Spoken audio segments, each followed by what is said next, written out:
अब हमारे दिल में है। सरफरोशी की तमन्ना अब हमारे दिल में है।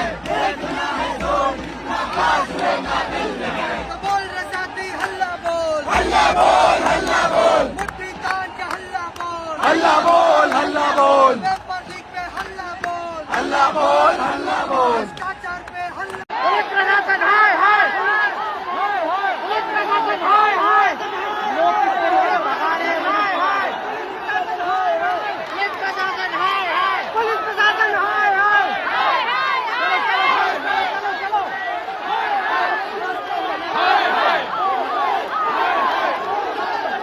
આજે 20 જુલાઈ 2026ના રોજ દેશની રાજધાની દિલ્હી ફરી એકવાર વિદ્યાર્થીઓના અવાજથી ગુંજી ઉઠી. કારણ એ હતું કે નીટ 2026 પરીક્ષામાં થયેલી કથિત ગેરરીતિઓ સામે વિરોધ પ્રદર્શનો. દિલ્હીના જંતર મંતર ખાતે મોટી સંખ્યામાં વિદ્યાર્થીઓ, યુવા સંગઠન અને વિવિધ રાજકીય પક્ષો, કાર્યકરો ભેગા થયા અને તેમની એક જ માંગ હતી, વિદ્યાર્થીઓને ન્યાય આપો અને જવાબદારો સામે કડક કાર્યવાહી કરો. મિત્રો, નીટ માત્ર એક પરીક્ષા નથી, આ લાખો વિદ્યાર્થીઓના સપના સાથે જોડાયેલી પરીક્ષા છે. વર્ષો સુધી મહેનત કર્યા પછી જ્યારે નીટની પરીક્ષા પારદર્શિતા પર સવાલો ઉભા થાય છે ત્યારે વિદ્યાર્થીઓમાં રોષ ફેલાય તે સ્વાભાવિક છે.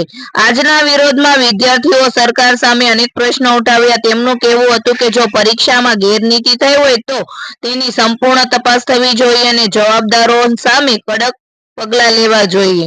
પ્રદર્શન દરમિયાન ચલો સંસદ કૂચ કરવાનો પણ પ્રયાસ કરવામાં આવ્યો હતો ને પરંતુ દિલ્હી પોલીસ સુરક્ષા કારણોસર તેની મંજૂરી આપી નહોતી. ત્યારબાદ અનેક સ્થળોએ પોલીસ અને પ્રદર્શનકારીઓ વચ્ચે ધક્કામુક્કીની સ્થિતિ સર્જાઈ હોવાના અહેવાલ સામે આવી રહ્યા છે. આ અહેવાલ મુજબ કેટલાક વિસ્તારોમાં ભીડને કાબૂમાં લેવા માટે પોલીસે કાર્યવાહી પણ કરી છે. આ દરમિયાન અનેક વિદ્યાર્થીઓએ પોતાના ગુસ્સા અને નિરાશા વ્યક્ત કરી છે. આંદોલનને રાજકીય સમર્થન પણ મળ્યું. આમ આદમી પાર્ટીના નેતા મનીષ સિસોદિયા, આતિશી અને સંજયસિંહ જંતર મંતર પહોંચ્યા અને પ્રદર્શનકારીઓને સમર્થન આપ્યું. તેમણે કહ્યું કે વિદ્યાર્થીઓના ભવિષ્ય સાથે કોઈ પણ પ્રકારની બેદરકારી સ્વીકારી શકાય નહીં અને જવાબદારી નક્કી થવી જોઈએ. બીજી તરફ કેન્દ્ર સરકારનું કહેવું છે કે આ સમગ્ર મામલે જરૂરી તપાસ અને કાર્યવાહી કરવામાં આવી રહી છે અને દોષિતોને છોડવામાં આવશે નહીં. આની સાથે જ આમ આદમી પાર્ટીના યુવા નેતા બ્રિજરાજ સોલંકી પણ સ્થળે વિદ્યાર્થીઓને સપોર્ટ કરવા માટે પહોંચી ચૂક્યા હતા. સુરક્ષા વ્યવસ્થાને ધ્યાનમાં રાખીને દિલ્હીના કેટલાક વિસ્તારોમાં પોલીસનો ભારે બંદોબસ્ત ગોઠવવામાં આવ્યો હતો. અહેવાલો અનુસાર કેટલાક મેટ્રો સ્ટેશન પર અસ્થાયી રીતે બંધ રાખવામાં આવ્યા હતા જેથી કાયદો અને વ્યવસ્થા જળવાઈ રહે.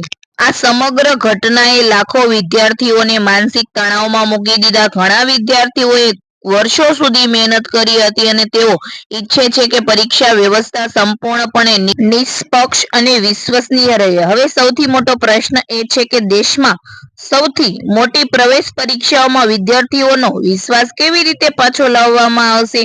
શું ભવિષ્યમાં આવી ગેરરીતિ અટકાવવા માટે વધુ કડક કાયદા અને વ્યવસ્થા લાગુ કરવામાં આવશે?